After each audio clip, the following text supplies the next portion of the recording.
eyeggwanga eri Amerika yeetaagibwa okuuma yeetaaga okuumiwa ng'ekuumiwa ggwanga lya Amerika. Ne Crimea is equally important for the security of Russia. Olaba bwe bagabana ensi ng'ensi yonna yonna eraba. Olaba bwe bagabana ensi nga ffenna tulaba. Kitegeeza nti abadde ategeeza Trump atwale Greenland. Omusajja Omurussia abeeko ne gye yeeyiya muganda wange ampuliriza. Kakati zembeera eziri saidi zaawo wabula obunkenke obw'amaanyi naye wabula nga ali ku Pal FM obunkenke obw'amaanyi ddala bubutikanye ensi yonna buzinzeeko ensi yonna mu mbeera yonna eyo mu Middle East nayo gyebiri tugenda kulaba nti tuyingirayo tutuukayo naye ng'ali ku Pal FM ne mbasajja ab'e Greenland bonna bategeeza bagamba nti Amerika agenda kulaba nti ayagala kutukola ki. Amerika atuleetera kiki kino mpola mu ngeri emu oba endala. Kakati amawulire genfuna abasajja balinayo meeting endala neera wakati w'eggwanga erya Greenland n'eggwanga erya Amerika batule meeting esemberayo ddala era nga kigambibwa nti negenda kubaamu n'abakungu bangi ddala bonna buli agamba nti ayinayo ebyobusuubuzi munda mu ggwanga erya Greenland. Amerika egamba nti tubayite. Yabuuziddwa ne Russia ogenda kumuyita. Trump abuuzibwa nti ne Russia Putin ogenda kumuyita n'agamba nti kyekiŋŋaana why not waaba naye ng'ayinamu ebyobugagga nja kumuyita. Boogera akana n'akataano bayingira batya mu Greenland. Ani yabakkiriza baleete empapula tubigonjoole mpola Greenland etwalibwe mu mutima mulungi. Tugenzeko mu Middle East. Ampuliza tugendeko mu Middle East ali ku Pal FM wakati ng'obunkenke bukyali bungi nnyo nnyini ddala. Obunkenke nga bukyali bungi ddala mu Middle East era nga kiza mutegeeze nti tebugenda kuggwa kati paka nga Amerika etuukiriza ekirooto kyayo oba paka nga bana abaagala okulumba eggwanga erya Iran nga bakubiddwa we bigenda okuggwera. Tebisobola kuggwa na mpapula. Bino tebisobola kuggwa na mpapula. Eby'eggwanga erya Iran n'eggwanga erya Israel si bya mpapula wabula bya ŋŋumi. Ate eŋŋumi ng'erimu eŋŋumi mulimu amasasi missiles ne zinuclear we bijja okuggwa. Si bya mpapula, si bya masimu, bino si bya kukaanya, si bya kuteesa omuntu okutuuka n'okulaama. Omuntu okutuuka okulaba nti munanga afuna information n'akwata empapula n'aziwandiikira abakulu ababedde mu mawanga ag'enjawulo ng'abalabula abagamba mwetegule. Bino si bya mpapula, byakulwanira ddala. Era abasajja nga bali mu kuky'okwamaanyi ennyo, abasajja Abamerika nga bagamba nti kakati ono tulina okumukuba. Omusajja ani? Musajja omuyirani tulina okumukuba. Abange Russia enaayambako. Russia enaayamba munywanyi we mukwano gwe omusajja omuyirani. Eri abagamba nti Russia bannange teyamba. Abange Russia eyambako abantu bano wakati mu kubawa ebyokulwanyisa. Waliwo ne information esacurating etambula nga kigambibwa nti abasajja baakutedda ennyonyi eziva mu Russia eziva mu China mu mwezi mulamba. Ennyonyi za byakulwanyisa 16 zeesogga ggwanga lya Iran. Abange wano tugenda kwawula omusajja ku mukazi, tugenda kwawula omulenzi n'omusajja mu Middle East. Amerika okusiizingamuko okufaya katono nnyo teweewaana nnyo tebinnaggwa. Ali ku Pal FM tebinnaggwa. Abasajja bategeeza bagamba kye baazudde munda mu ggwanga erya Iran nti Iran roketi za Iran mu Middle East ze zikyasinza okuba ez'amaanyi era omusajja azikuta azitadde ku beesi ez'enjawulo tannaba kulaba nti aweera. Iran bamugamba kati ffe tusiizinze faya jjawo ebibyo jja missiles zo ku beesi zaffe. Ono yaganye. Bamugamba kwata missiles zo zijje ku beesi zaffe kwetolola Middle East. Omusajja aganye. Ate zino nkubi, ate zino za tabbu. Era nga kigambibwa nti Iran yekyasinza okufulumya ballistic missile arsenal mu Middle East tewali amukira. Omusajja baagala kumala ntalo yagamba nze mulimba entalo siza kuggwa kati mwagala kunkuba. Era Iran etegeeza egamba temu paying attention ku nonsense wa musajja, kigambo kye yakozesezza. Temu paying attention ku nonsense wa Trump. That is rubbish. Ayogera rubbish. Iran weto wegamba nti Trump era ayogera kino ente n'ayogera kiri, oyo yenna Iran egamba nti yo rubbish. Tebakomye ku ekyo, bafulumizza omuzinga. ICBM, Intercontinental Ballistic Missile, eneekuba paka mu America. Manyi tuba twogera ebintu bino abaira ku programu eno, obanga topayinga nnyo attention, obanga obadde tofollowinga nnyo, tuyinza okuyita kulitalaba. Ayatullah tubadde tumanye omusajja Omurussia ayina nuclear esobola okukuba paka munda mu ggwanga eri America. Oyo omu nga tutegedde nti omusajja omu North Korea Kim Jong-un, supreme leader, yakola ICBM, Intercontinental Ballistic Missile, ng'ekasuka ekuba paka munda mu ggwanga eri America. Era America yali yewakana n'emulagako n'emugamba eno ekuba n'ebifaananyi. Muzinga gusoka kasuka bifaananyi, ne bamuweza ebifaananyi bya White House munda mu ggwanga eri America, ne bamugamba nkulengera. Era Kim Jong unabagamba nti guno omuzinga weeguli, Iran egukoze, Iran egufulumiza ono saba mizayiro. Tewali amuyimbamu mu nsi. Musajja mu Iran akoze Intercontinental Ballistic Missile ng'ekuba okuva munda mu ggwanga erya Iran ekasuka mu America kilomita omutwalo mulamba.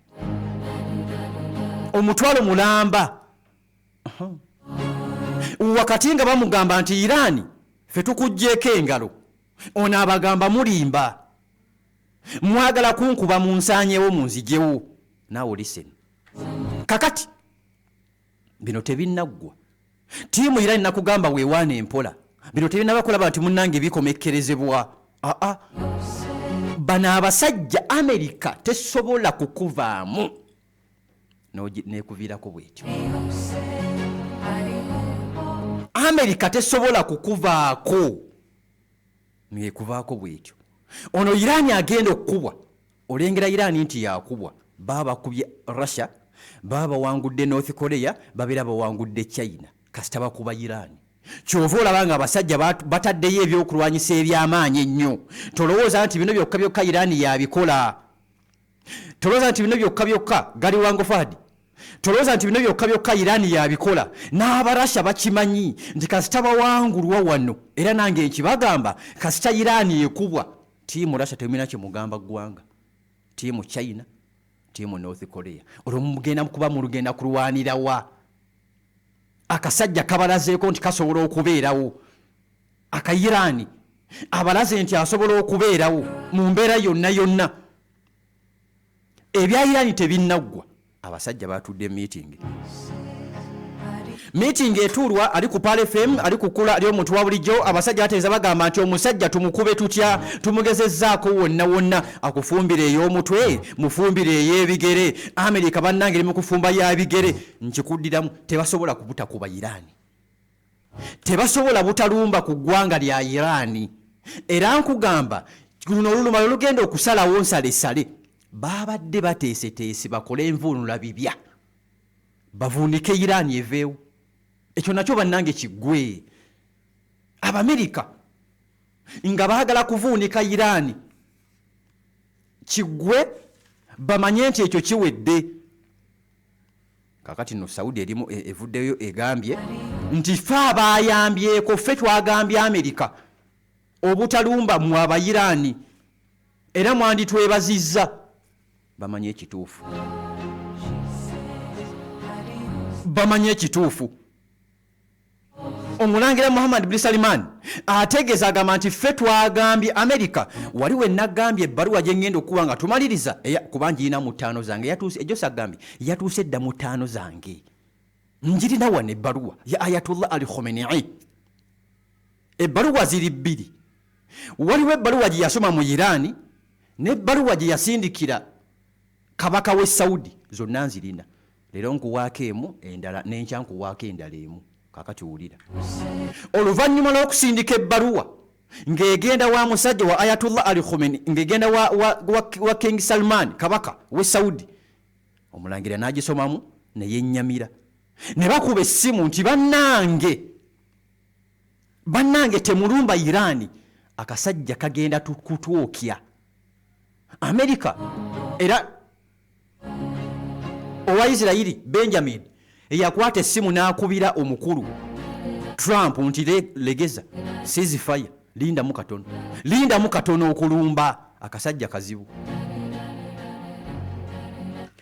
tekibangawo mu byafaayo tekibangawo Mossad CIA eneeva munda mu ggwanga erya America okwegatta babiri babege bayingire babeeko ensonga ze baggusa ne balemererwa for the first time bakikolako mu Belarus neera balina we baatuuka nga babega Belarusi Russia yabalwanyisa ne Belarusi Lukashenko ne babalwanyisa ne babaako we bakoma neera bagenderera okumaliriza nga balina be bafiriza Belarusi mubijjukira ali ku Pal FM kibadde tekibangawo mu byafaayo Mossad ogimanyi gwe Mossad ogimanyi Mossad okuva mu Isirairi bano bali mu nsi yonna ne mu Uganda mwebali genda obuuze omulembe Amin oyagalako kuba in fact entale ezaliwo wakati w'eggwanga Uganda n'eggwanga erya Isirairi genda obuuze rolo Mossad gye yazannya lwakuba Amin yafa ali ku Pal FM tebakolangako miss aba Mossad for the first time balemereddwa okumanya Irani yaani paka we bagambye tusooke tuddeyo ewaka n'Abamerika mulinye muddeyo uliriza bagenze okuva mu Irani okugigamba kasooke tukujjeko engalo nga bakutte bambega 2 n'okusoba bali mu Irani essaawa zino makomera bambega ba Mossad kala bulijjo bakwatibwa bulijjo tukimanyi nti Irani bakwata ne basane karabba enago yasiba ne ku muzinga awo ne mutisati egenda gukasuka mu Irani kigambibwa yakasukibwa lwakuba tetwalaba twakirekeraawo abo kale Mossad Irani ebadde bamanyidde CIA Irani ebalina ate omuntu wa Amerika omusirikale kuba wasai aba musirikale era omusirikale wa Amerika omu okumuwamba oba olina kye weesigamidde kati ono Irani ayina bangi 2 n'okusoba mulimu aba Mossad mulimu aba CIA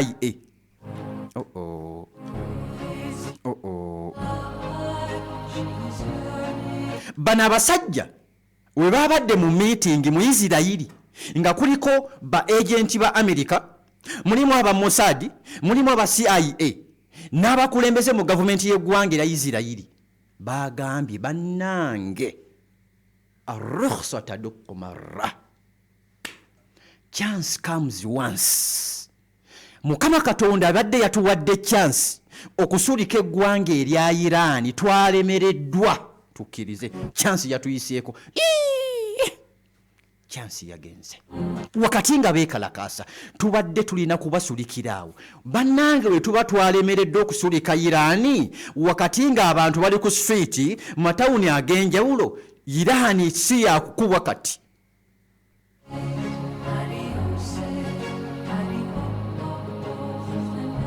Ayatollah yataamye tebinnaggwa wakati nga mu Jordan waliyo ebyokulwanyisa ebya America kati batandise kupulaninga bupya bagenda kukuba batya Irani era nga balayira bafiirawo bajja gikuba ne Irani efiirawo egamba temujja kunkuba what are you temugenda kunkuba Ayatollah lwaki yataamye uliriza tubikwate empola saagala tupape abeera ku Pal FM afuuka mumanyi abali baganda bange abali mbalala Ishongololo muri ku YouTube Kabwohe wewalala eyo Lyantonde linnya kikulu akataboke imamu waliwo imamu wa muzikiti ali side zeyo mbalala eyo yaŋŋamba nti olumala subuhi nga batuula basaako YouTube balaba Pal FM yefwe genda maaso mwana wange Ayatollah Ali Khamenei okumanyanga yatambi yagambye twawonye okutusulika eno Iran tugenda jivaako kati tugenda kumalako ndowooza paka gwakuna nga tukyali mu Iran kuba kati amawulire gonna agasinga ag'entalo kivolaba nga these days nkuwanyo information eri mu Middle East okusinga because nti kamera zonna America obwongo obusinga buli mu Middle East Russia buli mu Middle East batunuuliddeawo emanduse eri awo mu Iran Israeli Ayatollah yabagambe kakati kaseera kakubala bibalo eyali president ow'eggwanga erya Iran mukwate Ayatollah yamuyodde ne vice we bano nabo babadde mabega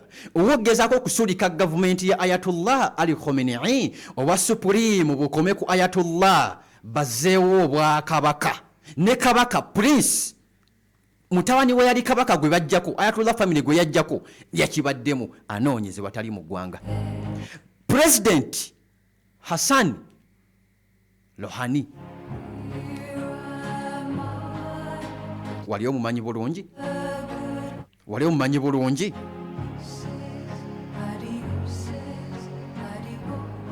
kakati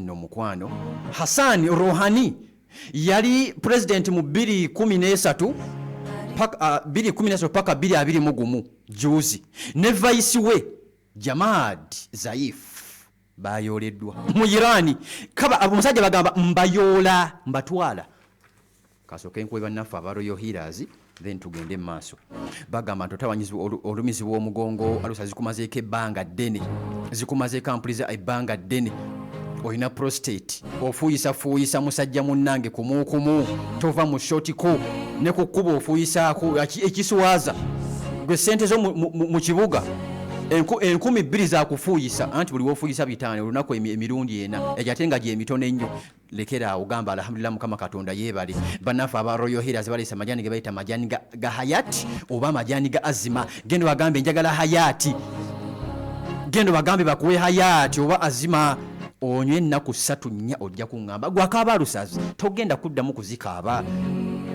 infection zikumazeeko ebbanga genda gwe bakujjanjabe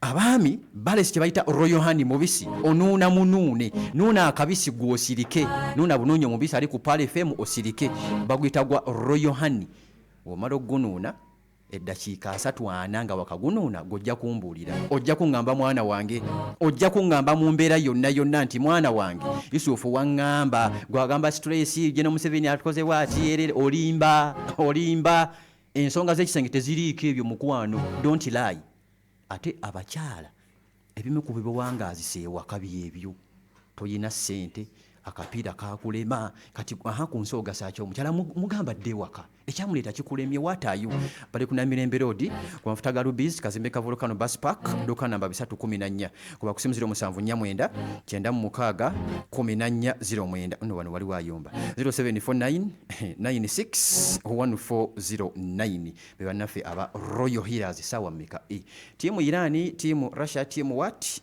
manyizi nyina akatabo kange wano notinga wetukomye tulo research nga yeyongerayo zayo mukabada mpola mbeera yonna kikinga ndi bulungi mugamba muki olidde ogamba abantu mbu baba balimba nedda mukwano stress esobola okumalawo amaka sure ebyaddala stress esobolera stress tenakyetakola olaba stress etta muntu ate olwo amaka gayinza okugana okufa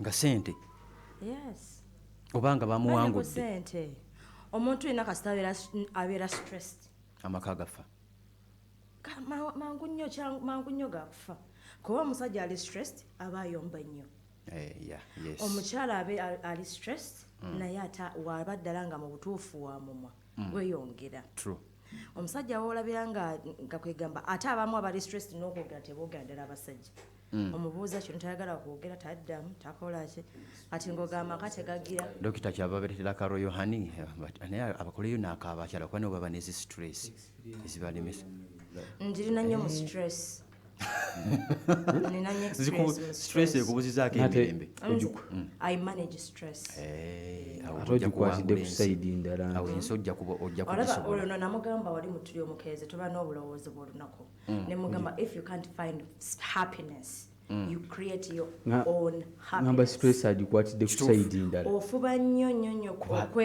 abadde amenyaamenya mpulira amenyaamenya luyi lumu towulidde nno kyagambye agambye abakazi baleme kwekwasa stress oba abamu baleme kwekwasa stress olw'okuba obululu bwakoze eki bwawedde oba byabadde bwe bityo mukwano stress ekulemya amaka n'okukola kwennyini kusobola okukulema ng'olina stress gwe omukyale waka wabeewo embeera era abamu ku mpewo okuleka ng'oli nnyo stress manager ne ku mpewo omuntu asobola nagamba kati waliwo ekitateredde waliwo kitali kituufu mufe bapurezenta nojja ku mpewo nga yes ng'olina oli stressed naddala ekisinga stressinga abasajja ssente ezo zo nange bambi era okufuna abakazi abangi batonatuuka nga mu nsawo sirinaamu abakazi abangi batonatuuka basobola tuwa stress olaba omu yekka nsobola okuwa stress ate abasukka mumu kituufu nfe abakazi ekituletera stress ennyo kutuzaako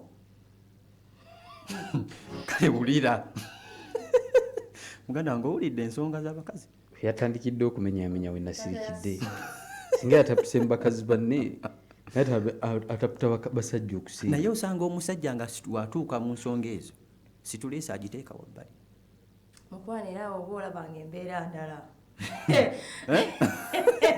okeddemu wa topiki kijakedde wayi abimanyi sebo abimanyi naye yabuuza toyatuuse yenze tugenda kweyogera mu tuli omukeze tubeerawo sawa emu paaka eryokubeerako okumakya tatasmini oli otya kambaleke bannange tujja tandikirawo ndowooza enkya insha allah mukama katonda wanaaba ayagadde kambakwaze abe tuli omukeze bakutwale paka sawa zigenda kubeera 3 mpolampola 3 okubeerako okumakya kumekereza program etuli omukeze kati then katukuzingire omwo yes tiimu yo yakoze bulungi nnyo eyaseno kozi yagize 3 nekyewange tusiibula abantu genda mutuli omukeze tobako kyoyogera kasengedde bagundi I